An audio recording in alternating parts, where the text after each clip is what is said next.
राज्यात साखर कारखान्यांचा गळीत हंगाम सुरू होऊन 1 महिना उलटलाय।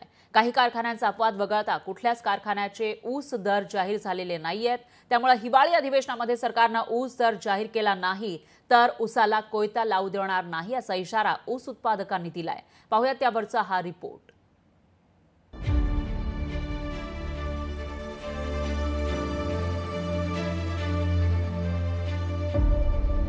विधानसभेच्या निवडणुकीमुळे यंदा 1.5 महिना उशिरा ऊस काळप हंगाम सुरू झाला, पण काही कारखान्यांचा अपवाद वगळता ऊस दर जाहीर करण्यात आलेले नाहीयेत। जर यंदाच्या हिवाळी अधिवेशनात सरकारने ऊस दर जाहीर केला नाही तर ऊसाला कोयता लावू देणार नाही असा इशारा ऊस उत्पादकांनी दिलाय। म्हणजे यांना नेमकं द्यायचं ते किती पैसे ही शेतकरी वर्गाने ओळखावून समजावं, ऊसाला आपल्या कोयतं लावू देऊ नये। आपण जर एकी सर्वांनी केली तर आपल्याला दर मिळणार आहे। शेतकरी हैराण झालेला आहे। कुठल्याही बाजूनी त्यांनी शेतकऱ्या बाजूनी त्यांनी दर जाहीर केला नाही।